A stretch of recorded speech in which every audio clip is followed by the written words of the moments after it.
예, 안녕하세요, 여러분. 예, 만나 뵙게 돼서 반갑고요. 저는 카이스트 건설 및 환경공학과의 여화수라고 합니다.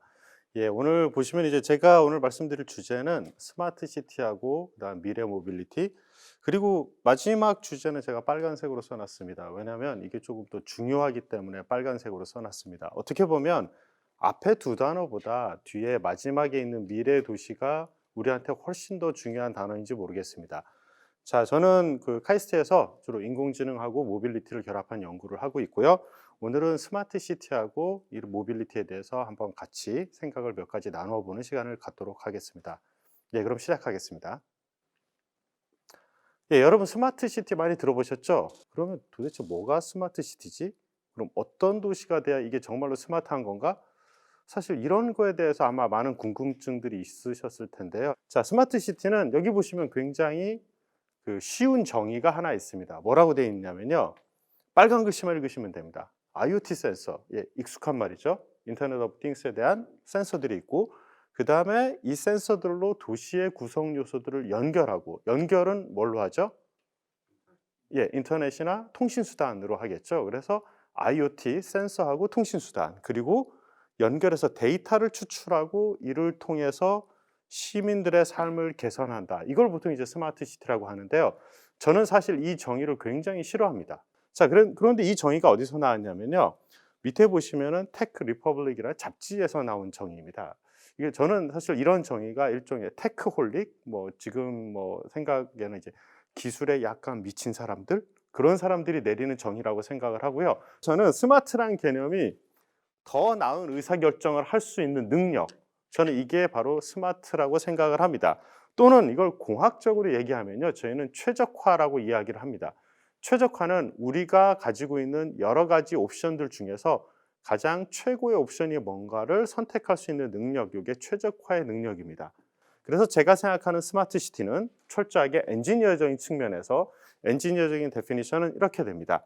우리가 갖고 있는 도시 인프라들 시스템, 교통 인프라, 에너지 인프라, 수자원 인프라 이런 인프라들이 있는데요. 이 인프라들에 해야 되는 의사결정들 이런 인프라들을 어떻게 효과적으로 쓸 수 있을까? 우리가 새로운 철도 노선을 결정할 때 새로운 도로 노선을 결정할 때 정말 어떤 노선이 최적화된 노선인가? 어떤 노선이 가장 많은 사람들한테 가장 많은 베너핏을 줄 수 있는 노선인가?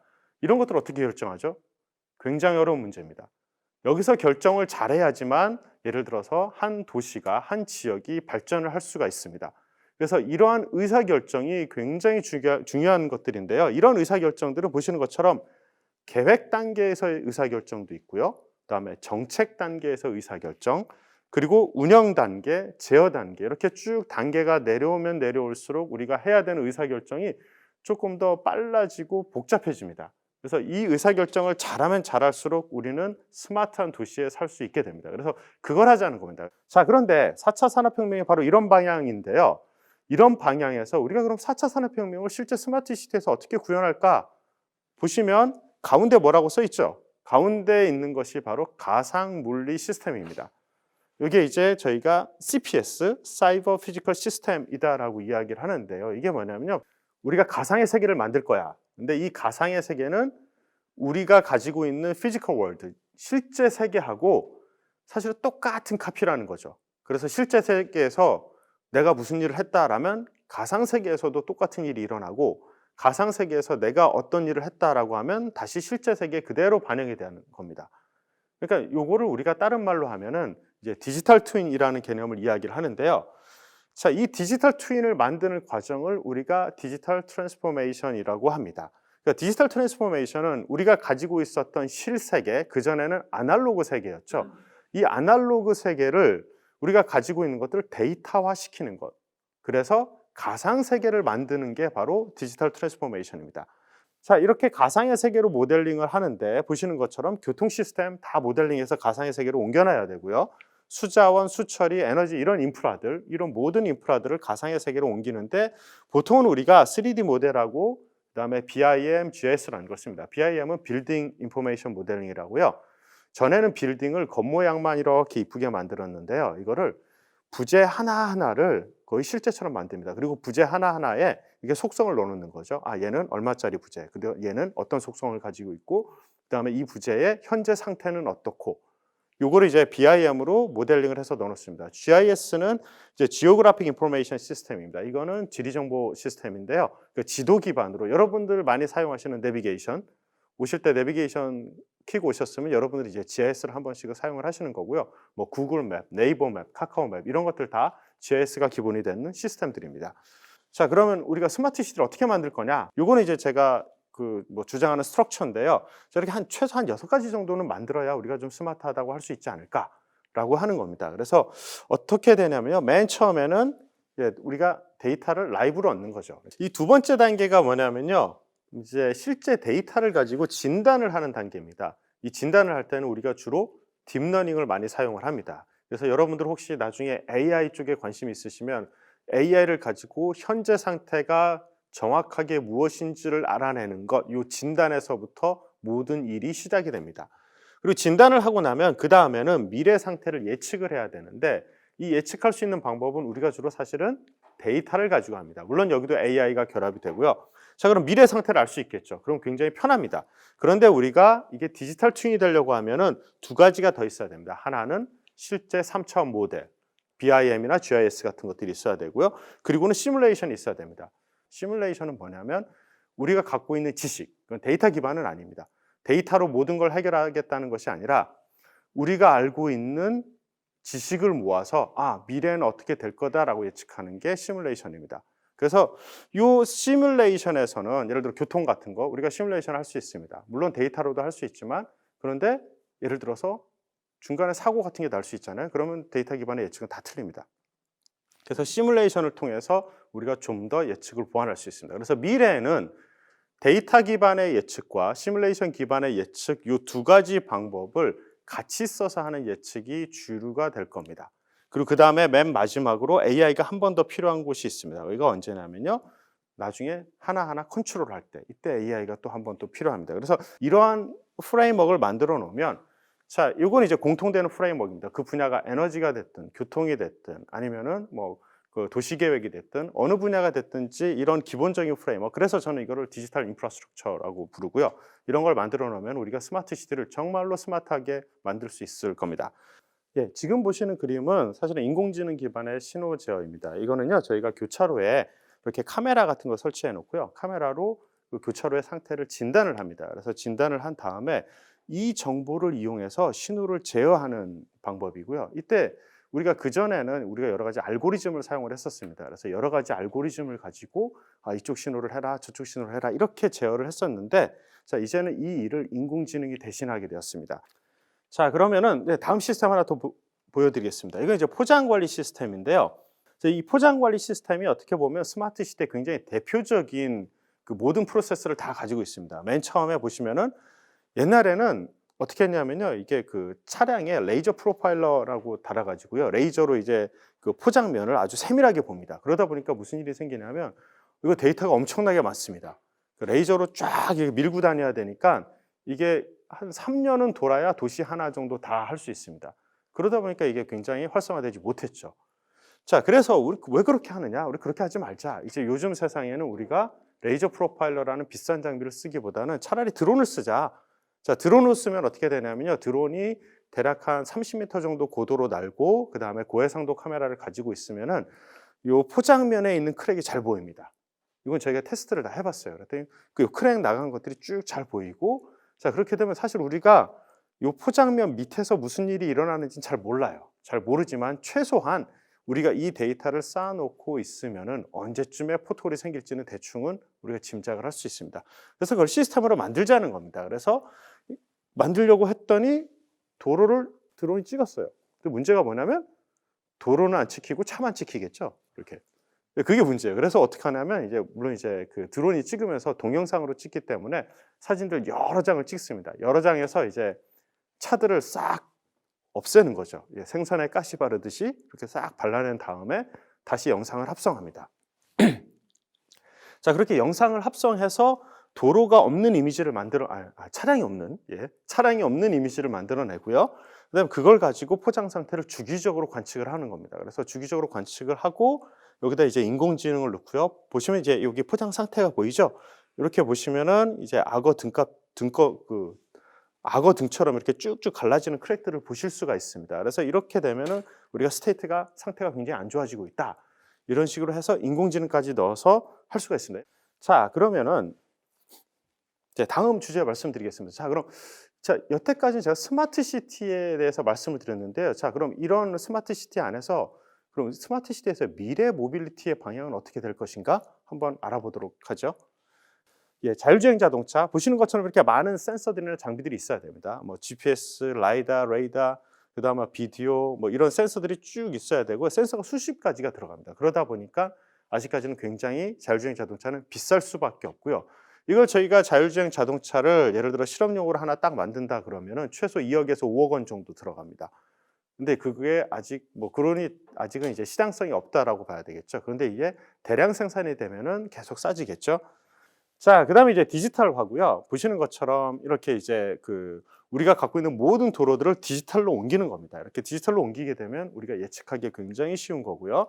그다음에 공유 모빌리티, 이제는 공유 모빌리티에도 여러 가지가 있는데요. 뭐 택시를 쉐어링한다든가 아니면 카풀을 한다든가 아니면은 자율주행 자동차를 가지고 쉐어를 한다든가 여러 가지 형태의 공유 모빌리티들이 있는데 아직 사실은 이 많은 서비스들이 나오지 않았습니다.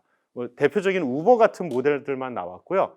자, 그다음에 이제 개인화된 모빌리티 보시면 여러분 이런 것들 다 타고 다니시죠? 전동 킥보드부터 전기 자전거, 어울링, 소형 전기차 이런 것들이 이제 개인화된 모빌리티들인데 이러한 것들도 이것도 이제 세종시에서 지금도 많이 이미 사용을 하고 있지만 특별히 이제 5-1 생활권에서 더 많이 이제 운영을 할 예정으로 있습니다. 그다음에 수요 응답형 셔틀. 이게 이제 셔클 같은 서비스인데요. 이제 콜하면 오는 거죠. 제가 예약을 하면 언제든지 셔틀이 오면은 굳이 내가 차를 가지고 있을 필요 없겠다. 그래서 이제 요런 수요 응답형 셔틀 같은 서비스들이 아마 좀 더 편리한 서비스가 될 거고요. 자, 그다음에 마지막에 이제 모빌리티 쪽에서 보면 이제 통합 모빌리티인데요. 이제 마스라는 시스템입니다. 이건 지금 유럽 쪽에서는 이미 상당히 많이 쓰고 있는 서비스인데요. 이게 뭐냐면 모빌리티 에서 서비스인데요. 그냥 통합된 예약이라고 생각하시면 됩니다. 예를 들어서 내가 지금 여기서 서울까지 가겠다라고 하면은 택시를 부르든지 버스를 타든지 그다음에 기차역으로 가서 기차를 타고 올라가서 다시 거기서 지하철을 타고 가는데 이거 막 매번 결제해야 되고 좀 귀찮지 않습니까? 그러니까 그러지 말고 좀 네가 다 해달라라고 하는 게 마스입니다. 그래서 마스에서는 목적지만 입력하면 알아서 일괄 결제를 해주고 그다음에 경로 안내도 일괄적으로 해주는 것 이런 것들이 이제 마스 서비스입니다. 자, 그다음에 이제 마지막으로 보여드리는 게 이게 UAM이고요. 이제 앞으로 이런 시대가 올 거라고 보고 있습니다. 보시는 것처럼 이제 드론이 될지 헬기 형식이 될지 여러 가지 형식이 있는데 이제 하늘들을 날아다니게 된다는 거죠. 이렇게 되면 굉장히 편하겠죠. 만약에 이런 UAV 이런 비클들이 이만큼씩 움직이게 된다면 그러니까 하늘이 굉장히 복잡해질 겁니다. 굉장히 복잡해지면 이제 여러분들은 이제 여러 가지 생각을 하셔야 되는데 지나가다 하늘에서 뭐가 떨어질 수도 있습니다. 그래서 안전 문제가 굉장히 심각하기 때문에 2025년에 제대로 된 상용화 서비스는 불가능하고요. 한 2050년쯤은 돼야 좀 뭐가 있지 않을까 이렇게 생각을 하고 있습니다. 오늘 프로그램이 희망 상상이라서 좀 좋은 얘기들만 해드렸고요. 미래의 밝은 면만 말씀을 드렸고 잠깐 조금 어두운 면을 조금 더 말씀드리고 계속 진행하도록 하겠습니다. 지금 우리가 이 팬데믹 상황에 있죠. 이 보기만 해도 이 지긋지긋한 이 코로나 바이러스를 저희가 지금 2년째 겪고 있는데요. 자, 이 팬데믹 바이러스를 하면서 몇 가지 도시의 변화가 생겼습니다. 어떤 변화들이 생겼냐면요. 보시는 것처럼 출근을 안 해도 되는 거죠.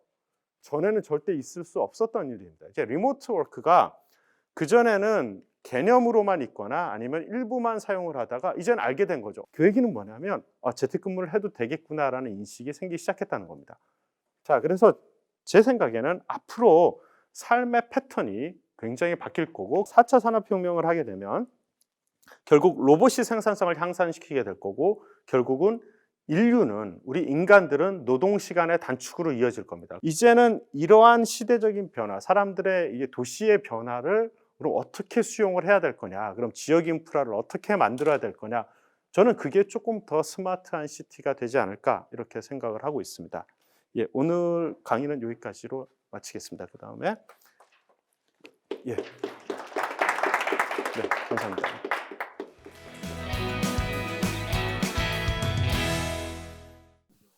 되게 잘 들었습니다. 저는 자율주행에 관해서 여쭤보고 싶은데 지금 자율주행 기술이 많이 발달했다고 들었습니다. 하지만 이제 우리나라는 현행 뭐 법이나 이제 제도상으로 그 기술을 좀 제한하고 있다고 규제하고 있다고 알고 있습니다. 혹시 다른 나라는 현재 어떤 상황인지 규제 상황이나 이런 것들이 되게 궁금합니다. 예. 자율주행은 사실은 온 세계가 규제를 해야 됩니다. 규제를 해야 된다는 이유가 아직 안전성이 확보가 되어 있지 않습니다. 근데 뭐 옛날에 있었던 사고는 뭐 하얀 트레일러를 인식을 못해서 트레일러를 시속 뭐 100 몇십 킬로로 가서 들이받는 거죠. 그러니까 사람이 살 수가 없는 거죠. 그다음에 나무 같은 거 있으면은 나무 같은 거를 그냥 인식을 못해서 그냥 들이받는 거예요. 그래서 인식에 실패를 하게 되면 이렇게 대형 사고가 일어날 수밖에 없습니다. 그래서 전 세계가 자율주행을 다 규제를 하고 있고요. 근데 그러면은 언제 규제를 안 하는가라고 하는 게 이제 그 굉장히 제한된 지역에 그다음에 제한된 케이스에 한해서 규제를 안 하는 거죠. 뭐 예를 들어서 이제 우리나라도 이제 세종시에 뭐 규제 자율 특구 같은 거 만들어 가지고 "여기서는 해 봐." 이렇게 할 수 있는 거고요. 뭐 미국 같은 데도 그렇게 해서 뭐 애리조나부터 해서 몇 군데에서 시범적으로 하고 있습니다. 그래서 현재까지는 그냥 '시범적으로만 해야 된다.'라고 저도 생각을 하고요. 근데 좀 더 기술이 안전 측면에서 완전해질 때까지는 아직 몇십 년 기다려야 될 것 같습니다. 저는 지금 세종에 거주하고 있는데요. 새로 건설하는 스마트 시티에서는 기존과는 다른 택배 시스템이 도입된다고 들었습니다. 그 스마트 시티에서는 어떤 방법으로 택배가 운영되는지 알고 싶습니다. 예. 지금 그 세종 5-1 국가시범도시에서 계획하고 있는 그 택배 시스템은 사실 로봇을 이용한 택배 시스템을 계획을 하고 있습니다. 그래서 로봇이 돌아다니면서 이제 그 뭐 예를 들어서 뭐 피자나 뭐 이런 것들을 가지고 몇 군데 포스트가 있습니다. 왜냐하면 이제 아파트까지 배달하기는 굉장히 힘들고요. 아직까지 이제 그런 기술은 되지 않습니다. 물론 그전에는 '드론을 이용해서 한번 해 보자.'라는 뭐 아이디어 정도는 있었습니다. 그래서 예를 들어 드론을 가지고 근데 이제 문제가 그거죠. 아파트인데 이거 피자를 어떻게 던져야 되는가. 이게 이제 큰 문제죠. 그래서 그거는 좀 기술적으로 좀 해결하기 힘들고 그래서 아마 이제 그 로봇이 일정한 경로로만 돌아다니면서 그 일정 그 예를 들어서 이제 그 딜리버리 하는 그러니까 우편함을 좀 크게 만드는 거죠. 우편함을 좀 크게 만들어서 거기다가 피자 갖다 놓으면 알아서 찾아서 가지고 가라. 아마 이런 식으로 지금 5-1 생활권에선 될 거고요. 근데 이제 좀 미래 서비스에서는 조금 더 다른 택배가 생길 겁니다. 저는 사실 이제 택배라는 게 어떻게 보면 이제 굉장히 힘든 일이거든요. 이게 힘든 일이라서 이제 4차 산업혁명이 잘 되면 택배가 결국은 자동화될 거라고 생각을 하고요. 어떻게 자동화될 거냐면 저는 이게 아마 다음 세대쯤 될 거라고 생각을 하는데 다다음 세대의 택배는 완전 무인이 될 텐데 저 도시에 저거를 만들었으면 좋겠어요. 이렇게 파이프라인을 좀 만들어서 파이프라인을 만드는데 뭐 웬만한 데는 지하로 만들어도 되고요. 예를 들어서 뭐 지금도 뭐 지하 공동구 같은 게 있거든요. 그래서 요 지하 공동구 같은 걸 활용을 해서 로봇이 거기서 이제 택배를 하고 그다음에 우리나라가 굉장히 좋은 환경인 게 아파트 단지가 몰려 있거든요. 몰려 있어서 인프라가 굉장히 적게 들어갑니다. 그러니까 한 군데만 아파트 단지까지만 그런 파이프라인을 뚫어 주면은 그다음에는 거기서 이제 그 배분하는 문제는 또 다른 문제이긴 한데 만약 가능하다면 아파트 외벽에 파이프라인 하나 이렇게 또 세우는 거죠. 세워서 이제 집에서 각 층마다 배달해 줄 수 있는 정도 아마 미래는 그렇게 되지 않을까 생각을 하고 있습니다. 예, 오늘 강의는 이것으로 마치겠습니다. 감사합니다.